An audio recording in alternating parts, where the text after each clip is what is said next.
Dios no hace acepción de personas, aprendiendo a vivir en la fe en Jesús. Bien, vamos a darle gracias al Señor y comenzamos. Señor, gracias te damos esta tarde por tu presencia entre nosotros, por exponernos ante tu palabra y ante el poder de tu Santo Espíritu, para que todo lo que esté oculto salga a la luz por medio de la luz de Cristo Jesús. Gracias, Señor, porque tú nos has tomado de la mano y nos guías conforme el propósito de tu voluntad. En el nombre de Jesús, entregamos este tiempo en tus manos.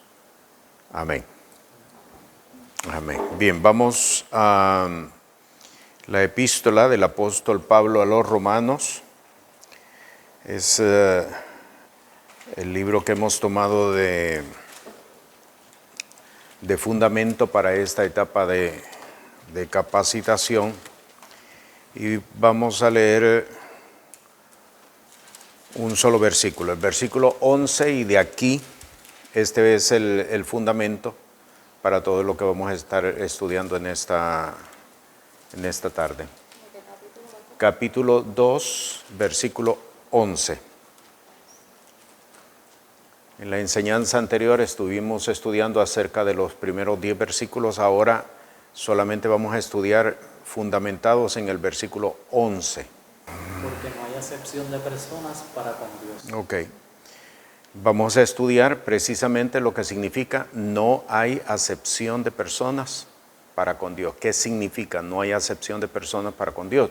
O sea, esto es importante porque tenemos que aprender a ver como Dios mira.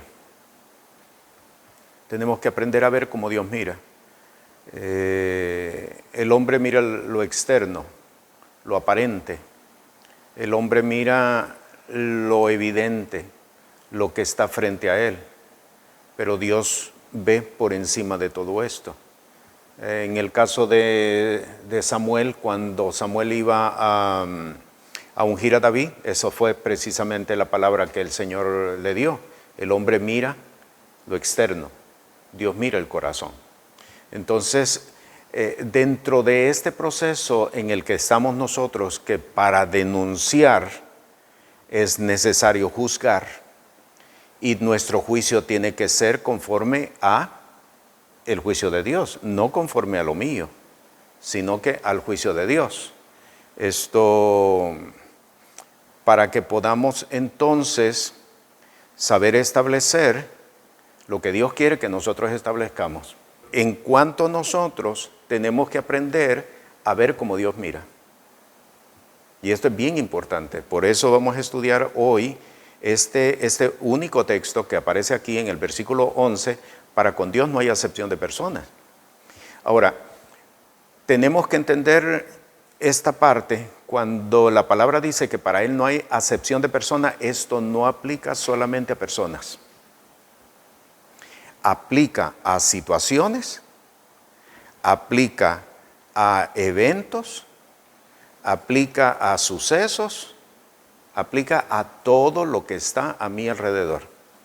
Cuando la palabra dice que Dios no hace acepción de personas, no solamente aplica a personas, aplica a eventos, aplica a experiencias, aplica a sucesos. O sea, en otras palabras, que lo que yo haga ante un suceso, lo tengo que hacer para todos los sucesos, de acuerdo a cómo lo hice en el primer suceso. Que lo que hice, cómo me conduje, cómo me comporté, cómo actué ante una experiencia, yo tengo que mantener eso mismo para todas las experiencias de esa misma índole. ¿Lo estamos comprendiendo? ¿Ok? ¿Por qué? Porque no podemos tener dos varas de medir. Este es el punto. No podemos tener dos varas de medir. Dios no tiene dos varas de medir. ¿Ve? Por eso es que la palabra dice que no hace acepción, porque Él no tiene dos varas de medir.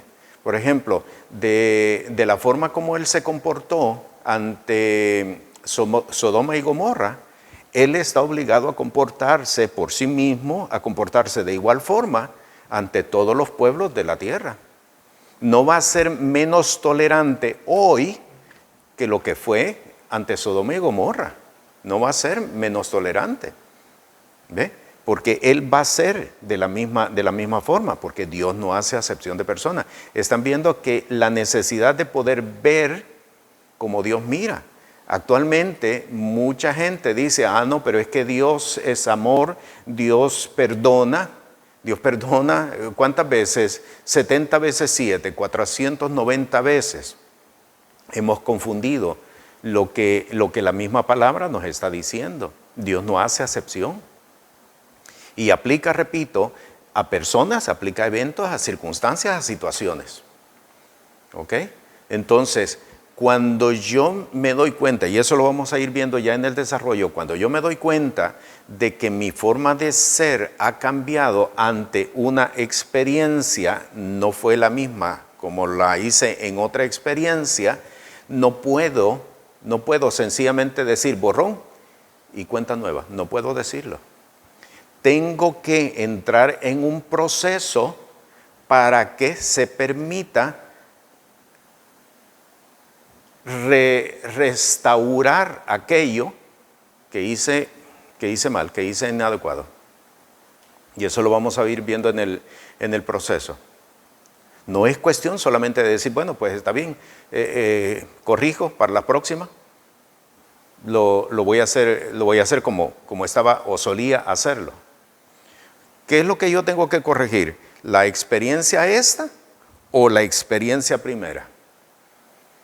¿Ve? Entonces tendremos que ver cuál de las dos es la que nosotros tenemos que corregir. Porque yo acabo de citar un texto. Si lo que destruí lo vuelvo a construir, transgresor me hago. Entonces podría haber sido que yo tomé una decisión correcta, adecuada aquí. Esta va a ser mi forma de comportarme, va a ser mi forma de conducirme ante todas las experiencias similares, paralelas, y de momento, ¡pum! Y de momento regreso. Entonces, ¿cuál es la incorrecta? ¿Esta o esta? Puede ser que sea esta la que está correcta y de momento esta la que hice incorrecta. Entonces, esta es la que tengo que restaurar. Pero puede darse el caso también de que yo estaba acostumbrado a hacerlo así, y me di cuenta que no era así como se debía hacer, era así. Entonces yo tengo que ir a destruir esto, yo no lo puedo dejar así. Yo tengo que ir a destruir todo esto, porque esto se va a constituir en un ancla, en un peso que me va a detener hasta acá. Y entonces el enemigo lo que hace es precisamente esto, o sacarnos del carril si íbamos bien, o que no se dé cuenta que esto no lo ha destruido. Que no se dé cuenta que esto no lo ha destruido. ¿Por qué? Porque esto es como ir jalando un peso que no necesito tenerlo. El apóstol Pablo escribe en Hebreos y él dice, despojándonos de todo peso de pecado. Bien, volviendo entonces al versículo 11. Cuando la palabra dice que él no hace acepción de personas, no solamente se refiere a personas. Esto se tiene que extender a eventos, situaciones, experiencias, se tiene que extender a forma de pensar, a forma de sentir, se tiene que extender hacia todo, todo y es todo, completamente todo, forma de pensar, forma de sentir, forma de reaccionar, tenemos que exportarlo a todo. Y con el propósito, de que nosotros aprendamos a ver cómo Dios mira. Este es el propósito. ¿Por qué razón? ¿Por qué razón? Bueno, porque venimos de estudiar de que comerá manteca y miel hasta que aprendas a desechar lo malo. ¿Ve? No podemos llamar a lo malo bueno, ni a lo bueno llamarlo malo. Y puede ser que por el trasfondo incurramos en esa situación. Recuérdese que dentro de la denuncia es necesario que nosotros aprendamos a distinguir entre lo profano y lo santo, que aprendamos a distinguir entre lo limpio y lo impuro. Es necesario que aprendamos a distinguir entre lo que me es lícito y lo que no conviene, entre lo que es lícito y entre lo que no edifica. ¿Ve? Así es que esto viene a ser como la parte de conclusión a todo este proceso de juicio, de juzgar, a la cual somos llamados. No es una opción, no es si nosotros queremos, sino somos llamados precisamente a esto. Esto es parte de la vida de fe y esto es parte del ministerio. Bien, entonces comenzamos ahora, vamos al libro al Antiguo Testamento, vamos a Deuteronomio, vamos a leer el capítulo 16, versículo 19. No tuerzas el derecho, no hagas acepción de personas, ni tomes soborno, porque el soborno ciega los ojos de los sabios y pervierte las palabras de los justos. Ok, allí está bien claro. Para no hacer acepción de personas, no podemos permitir el soborno. El soborno viene manifestado de distintas formas. Si el soborno no es evidente, necesariamente. El soborno es la forma de hacernos cambiar de opinión. Es la forma de hacernos cambiar de pensar, la forma de hacernos cambiar de sentir, la forma de hacernos cambiar de nuestras intenciones. Ahora, ¿cómo nos hacen cambiar? ¿Cómo nos hacen cambiar? Con obsequios, con regalos. El soborno no es otra cosa más que aceptar obsequios, que aceptar regalos, que aceptar aquello que representa un valor para nosotros. Un obsequio, un regalo. Mateo capítulo 4, primeros 11 versículos, donde identifican dentro de las tres tentativas, donde identifican un soborno. Mateo capítulo 4, versículo 1 al 11, donde están las tentativas de Satanás a Jesús, la tercera y última tentativa. Ahí está el soborno. Ahí está el soborno. ¿Por qué las dos anteriores no fueron un soborno? ¿Por qué? Porque está poniendo en duda su divinidad. Si eres hijo de Dios, di que estas piedras se conviertan en pan. Yo no tengo que probarle a nadie lo que yo soy. Yo no tengo que probarle a nadie lo que yo tengo.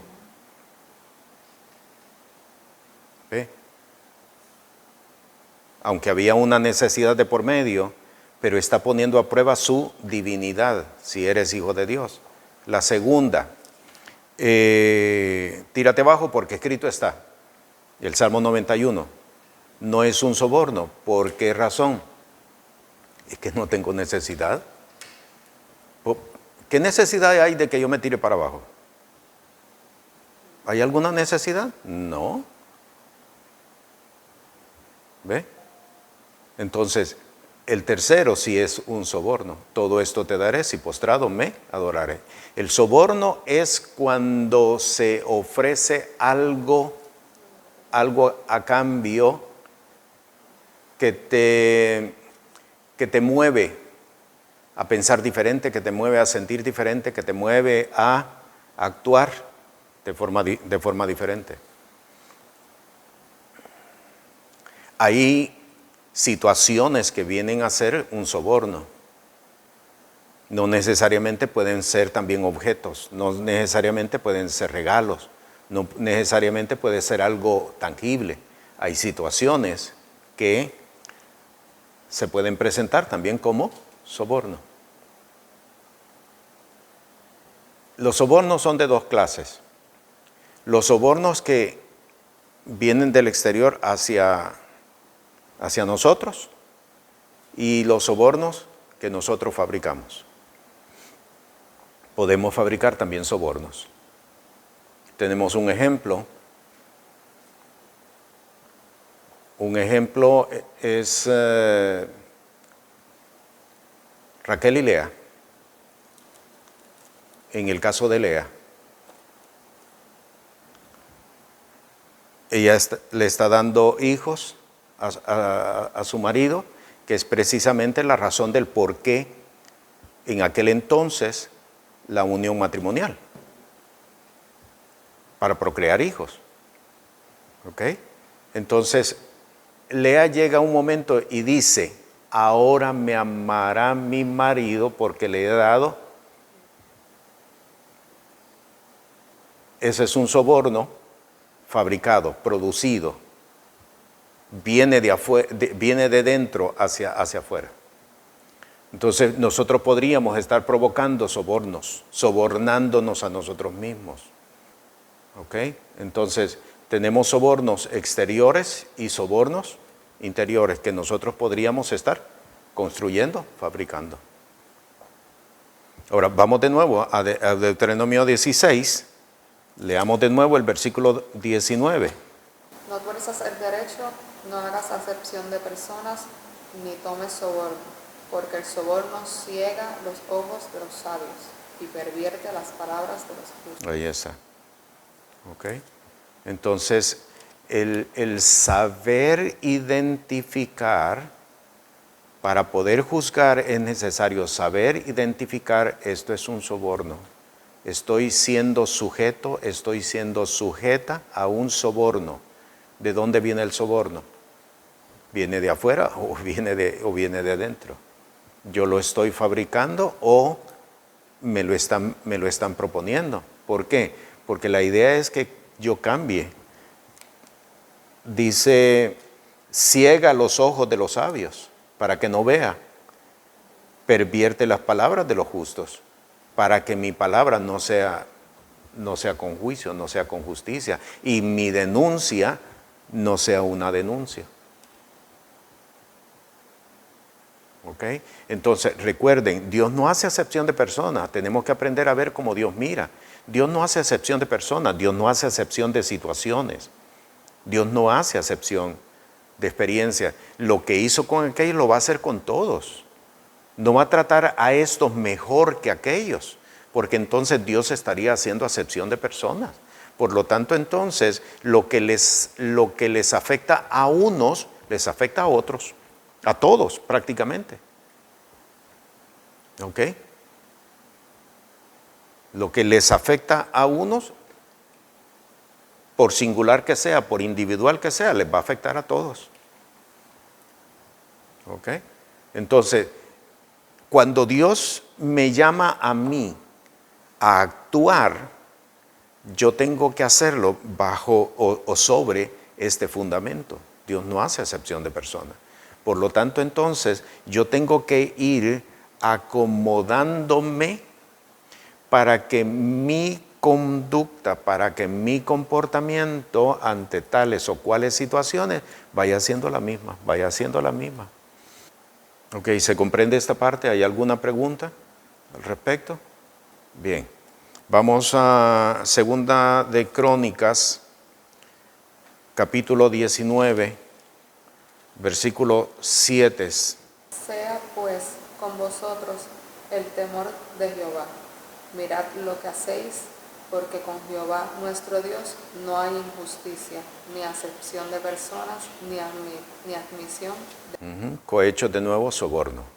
Cohecho lo que significa es soborno. De nuevo, ahí parece la palabra soborno. Pero vea lo que dice, mirad lo que hacéis. Mirad lo que hacéis. Aquí es donde debe estar centrada la atención nuestra. Mirad lo que hacéis. En el desarrollo de nuestra actividad tenemos que revisar todo lo que nosotros hacemos. Por esta razón es que en el Nuevo Testamento, en las palabras y en la enseñanza de Jesús, aparece la instrucción: si tu ojo derecho te es ocasión de caer, si tu mano derecha te es ocasión de caer, si tu pie derecho te es ocasión de caer, córtalo, sácalo, échalo fuera de ti. La situación es la siguiente, que de acuerdo al pensamiento hebreo, lo que está a la derecha es lo aprobado. ¿Por qué entonces está diciendo si tu ojo derecho, si tu mano derecha, si tu pie derecho? Porque ya de por sí, si está a la derecha, es aprobado. ¿Se comprende esto?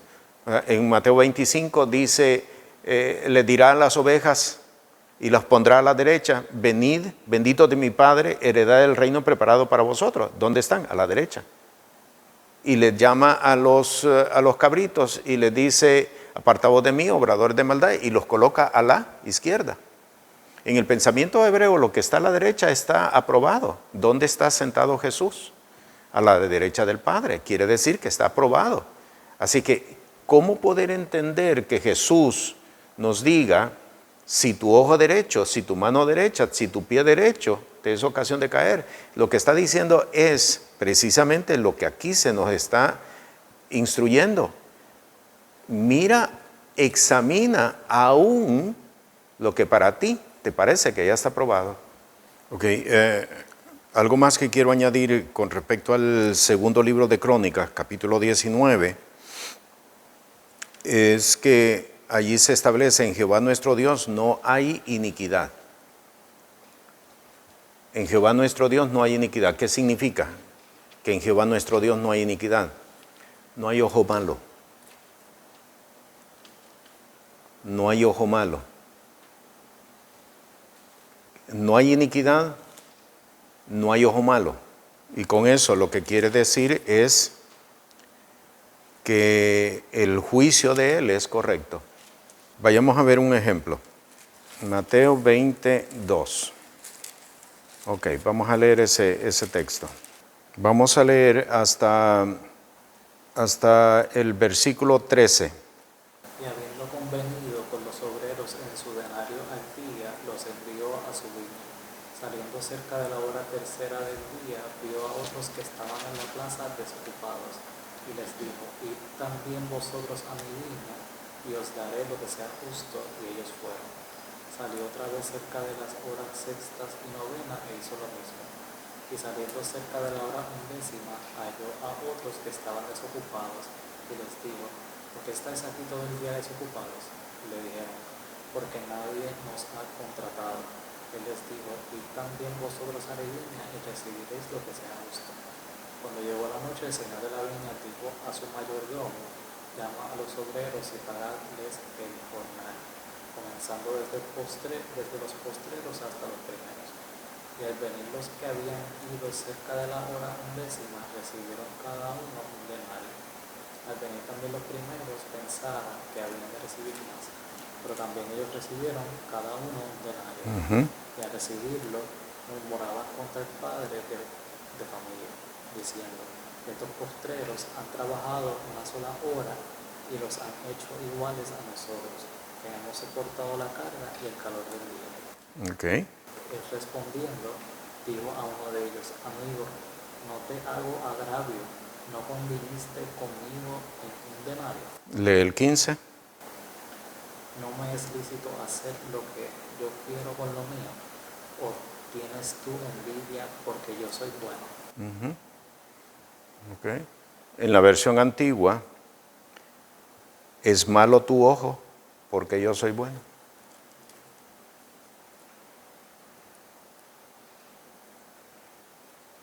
Okay. Aquí hay dos juicios, dos justicias, dos denuncias.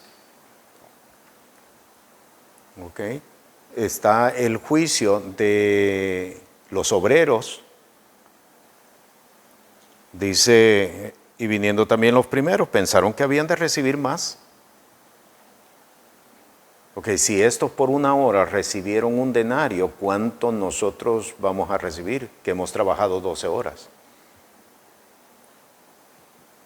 Ok, entonces hay una justicia, la que ellos están estableciendo, porque dice, estos postreros solo han trabajado 1 hora y los has hecho iguales a nosotros, que hemos llevado la carga y el calor del día. Hay una justicia. El juicio establece una justicia. Si el juicio es incorrecto, la justicia es incorrecta. Y por lo tanto, la denuncia es incorrecta. Ven cómo lo uno está llevando a lo otro de acuerdo a cómo se plantea. Si el juicio es incorrecta, la justicia es incorrecta. Y esto lleva a una denuncia incorrecta.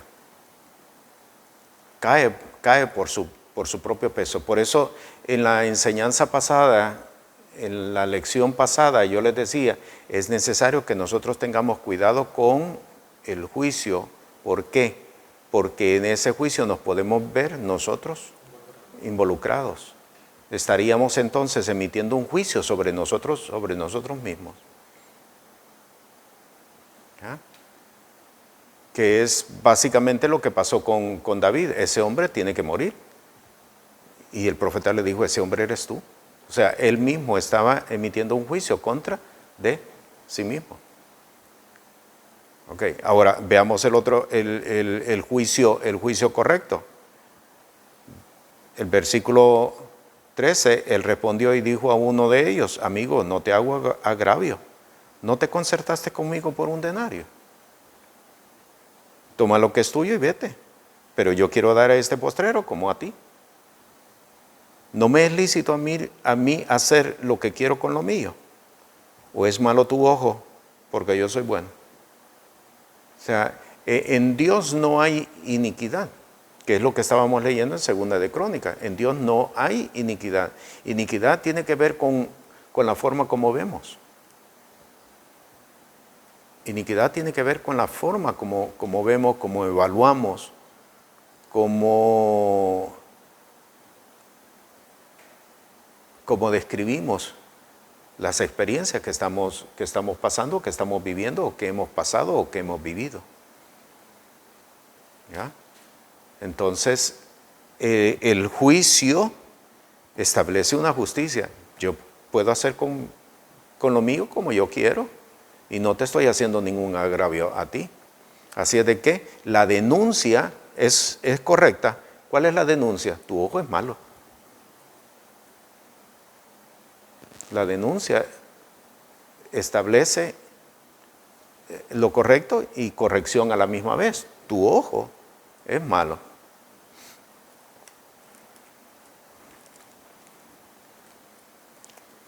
¿Ok? ¿Estamos? Bien, vamos a ver otro texto. Vamos a Job, en el capítulo 13, vamos a leer el versículo 8 y el versículo 10. ¿Haréis acepción de personas a su favor? ¿Contenderéis vosotros por Dios? Leamos el 10. Él os reprochará de seguro si solapadamente hacéis acepción de personas. Okay. El versículo 8 nos está estableciendo lo siguiente: ¿habéis de pleitear vosotros por Dios? En otras palabras, nosotros vamos a defender a Dios. Hay que tener cuidado con las denuncias que nosotros hagamos. Vamos a denunciar lo que Dios nos pida que denunciemos, pero no vamos a hacerlo intentando defender a Dios, porque Dios no necesita que nosotros lo defendamos. ¿Okay? Ahora, el versículo 10, el 10 nos está diciendo que podríamos estar solapadamente haciendo acepción de persona, y eso es grave. O sea, se le agrega un nivel más dañino que al hacerlo en forma directa, porque es solapado, es decir, escondido, sin que se den cuenta. ¿Ok? Te doy esto, pero no le digas a nadie lo que yo te estoy entregando. ¿Ok? Solapadamente. Y si es el caso de que así nos tratan, no debemos nosotros permitirlo. Porque pues estamos hablando de que nosotros lo estamos haciendo, pero hay que entenderlo también de que alguien lo podría hacer con nosotros. Si alguien lo pretende hacer con nosotros, no lo podemos tolerar, no lo debemos tolerar, porque entonces no sabemos identificar la maldad con ser partícipe con la maldad, que fue uno de los puntos que estudiamos. El que le dice bienvenido comunica con sus malas obras. Estos son niveles de contaminación que pueden detenernos en nuestro camino, que pueden detenernos en nuestro conocimiento, en nuestro entendimiento, nos pueden detener. Por eso uno tiene que ir de nuevo a revisar. Recuerden segunda de Crónicas, 19, segunda de Crónicas, recuerden, mirad lo que hacéis. Mirad lo que hacéis. Es necesario que nosotros revisemos para que si identificamos en algún momento un punto de detenimiento, ¿desde cuándo viene este detenimiento? Yo tengo que revisar qué fue lo que sucedió, porque alguna acción yo permití que me contaminara.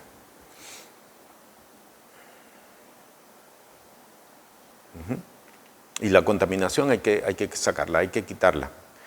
Vamos a Proverbios 28. Vamos a leer el versículo 21. Hacer acepción de personas no es bueno. Hasta por un bocado de pan prevaricará el hombre.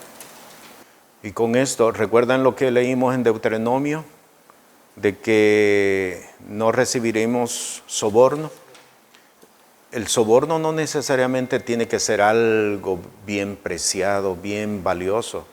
¿Qué está diciendo? Hasta por un bocado de pan puede la persona incurrir en soborno. Ok, el hacer acepción de personas, de acuerdo a esto, es una actitud del corazón. Es una actitud del corazón, está presente en el corazón de la persona. ¿Okay? Y esto tenemos que evaluarlo. ¿Okay? Esto tenemos que evaluarlo. Así que hay que entender que el hacer acepción de personas es una actitud del corazón. ¿Okay? Como el ojo malo es una actitud del corazón. Es la tendencia a hacer juicios parciales o inclinados solamente a nuestros propios intereses. ¿Está bien? Bien. Malaquías, capítulo 2, versículo 9. Por tanto, yo también os he hecho viles y bajos ante todo el pueblo, así como vosotros no habéis guardado mis caminos. En la ley hacéis acepción de personas. Y en la ley hacéis acepción de personas. O sea, vean hasta qué punto la acepción de personas, y aquí lo podemos confirmar o validar, el hecho de que la acepción de personas es una actitud del corazón. Porque puede exportarse inclusive hasta la aplicación de la ley. En la ley hacéis acepción de persona. A este cumple esto, a este por la misma situación. No necesariamente tienes que cumplirlo. Que es lo que habíamos establecido en un principio. Lo que le aplica a uno, le aplica a todos. ¿Ok? Lo que le aplica a unos, le aplica a todos. Si en un momento determinado podría darse este caso, que nosotros dimos instrucciones a de cómo debía de conducirse. Y cuando llegamos a este otro caso, me di cuenta de que me había propasado con ¿Se comprende? Que cuando llegué a este caso me di cuenta que no había necesidad realmente de la dureza como traté a ¿Ok? Entonces yo tengo que enmendar, yo no puedo dejar esto así y esto así. O lo aplico a los dos conforme a o lo aplico conforme a Entonces, si es conforme a yo tengo que regresar con Y entonces hacer la corrección correspondiente. Lo que le aplica a uno, le aplica a todos. Todo lo que está escrito en la palabra, en cuanto a la ley, aplica retroactivo. La ley, la revelación, es retrospectiva, no es solamente prospectiva. ¿Cuántas veces no hemos escuchado a gente que dice, sí, pero es que eso yo lo hice cuando no me había convertido? En Cristo, todas las cosas viejas pasaron y todo es hecho nuevo. No, porque lo que Dios juzga es la vida del hombre. ¿Desde cuándo estás vivo? Desde esta fecha. ¿Pero te convertiste en este momento? No, Dios no juzga de aquí en adelante. Dios juzga la vida del hombre, la vida total de la persona. ¿Entiende por qué es necesario revisar el pasado y no dejar cosas ocultas? Por eso, porque cuando Dios me vaya a juzgar, me va a juzgar por toda mi existencia, no solamente por el momento desde que decidí caminar conforme a la fe en Cristo Jesús, no. ¿Ya? Por eso yo tengo que hacer correcciones en mi vida. Conmigo mismo, yo tengo que hacer correcciones. En mi trato, en mis relaciones con los demás, yo tengo que hacer correcciones. ¿Ok? Porque cosas que se vayan quedando en el pasado sin tratarse, se van a constituir en fallos doctrinales. Vamos a leer de nuevo Malaquías. Miren cómo comienza Malaquías. Miren cómo comienza Malaquías. Por tanto, yo también os he hecho viles y bajos ante todo el mundo. Ahí está. Los hizo viles y bajos. En lugar de darles honra, en lugar de darles gloria, está hablando a los sacerdotes. En lugar de exaltarlos, ¿los hizo qué? Viles y bajos. ¿Por qué? Por lo que hicieron y que es el resto del versículo. ¿Saben que hay una nobleza espiritual? Hay una nobleza espiritual. No pierdan Malaquías, vayan a Hechos. Hechos capítulo 17. Vean lo que dice versículo 11, 17:11. Y estos eran más nobles que los que estaban en Tesalónica, pues recibieron la palabra con toda solicitud, escudriñando cada día las escrituras para ver si estas cosas eran así. ¿Eran un qué?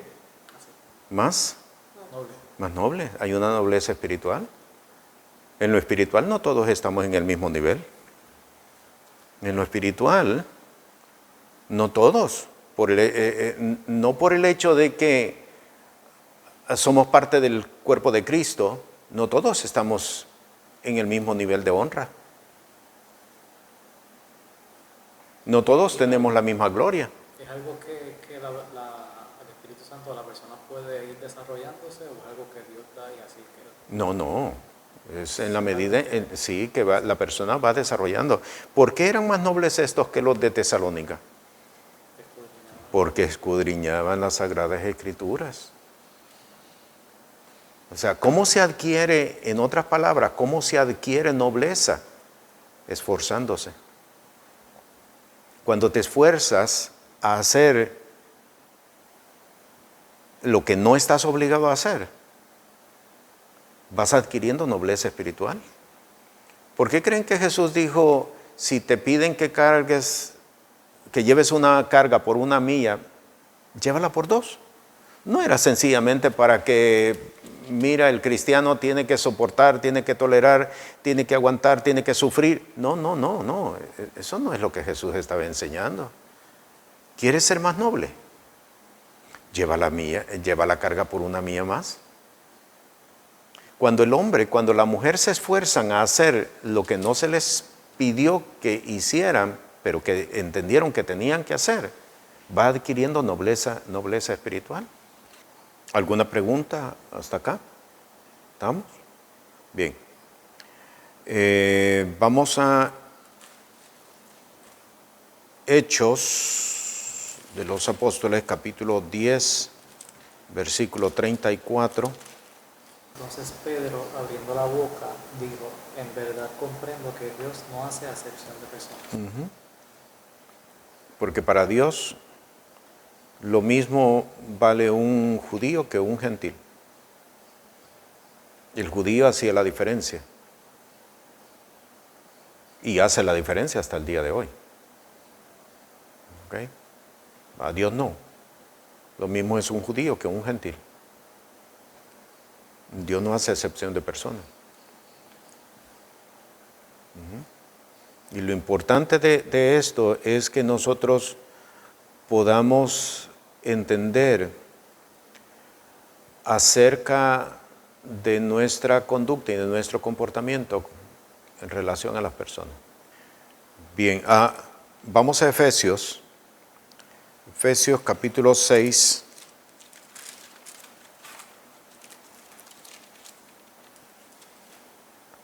Versículo 9.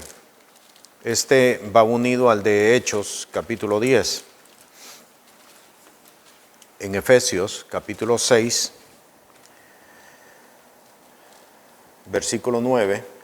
Vosotros, amos, haced con ellos lo mismo, dejando las amenazas, sabiendo que el Señor de ellos y vuestro está en los cielos, y para Él no hay acepción de personas.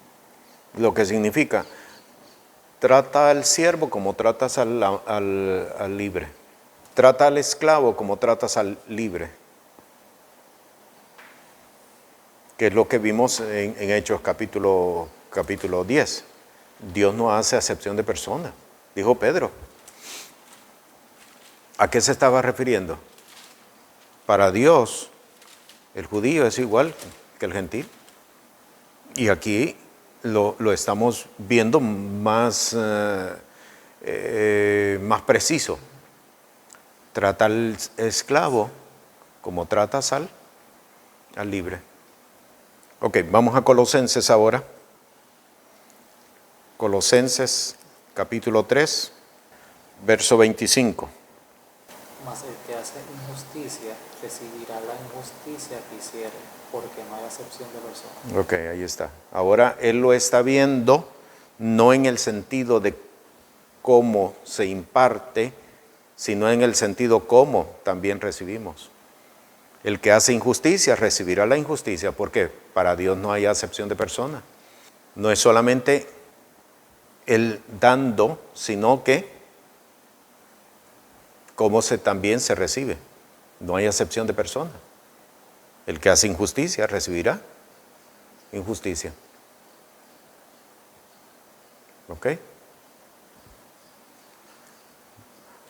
Vamos a Santiago, capítulo 2, versículo 1 y versículo 9.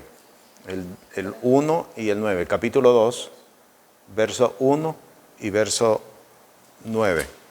Hermanos míos, que vuestra fe en nuestro glorioso Señor Jesucristo sea sin acepción de personas. Y el 9, os sigo corrido hasta aquí. Pero si haces acepción de personas, cometéis pecado y quedáis convictos por la ley como transgresores. Vean la gravedad de hacer acepción de personas. Ahora, el versículo 1 nos está diciendo que podemos llevar la acepción de personas a la iglesia. No tengáis la fe de nuestro Señor en acepción de personas. Con este sí, con este no, con esta no. No de la misma forma. O sea, podemos estarlo exportando a las relaciones con los mismos hermanos. Y eso nos constituyen transgresores, según el versículo 9. O sea, para que veamos entonces cómo el hacer acepción de personas ubica, mejor dicho, a una persona en una posición de estancamiento espiritual. El último texto, Primera de Pedro, capítulo 1, y leemos el verso 17. Y si invocáis por Padre a aquel que sin acepción de personas juzga según la obra de cada uno, conducíos en temor todo el tiempo de vuestra peregrinación. Lo que está diciendo es, mantén una misma forma de ser ante todas las situaciones, ante todos los eventos. Mantén una misma forma de ser.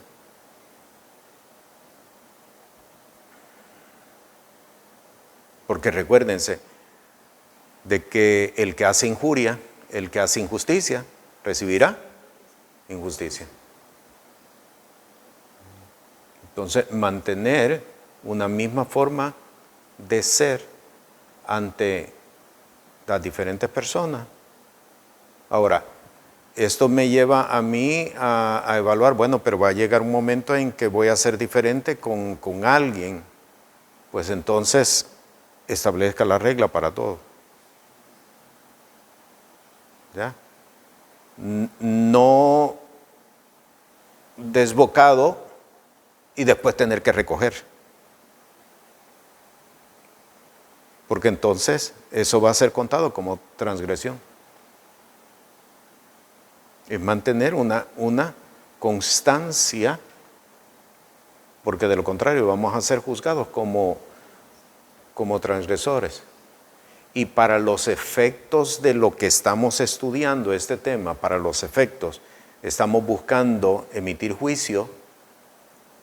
Estoy buscando que mi juicio sea correcto, que mi juicio no vaya a ser parcial y que entonces mi denuncia me caiga a mí.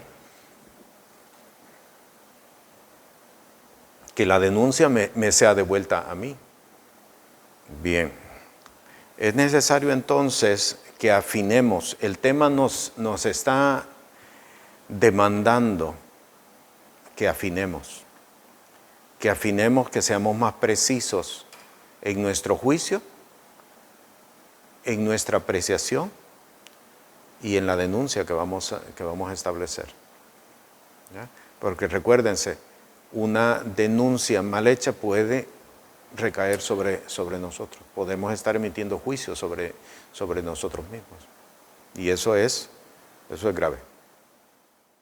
Este programa es presentado por el Ministerio Apostólico y Profético Cristo Rey. Puede comunicarse con nosotros por WhatsApp al 1407-653-9700. Sea la paz de Dios sobre su vida.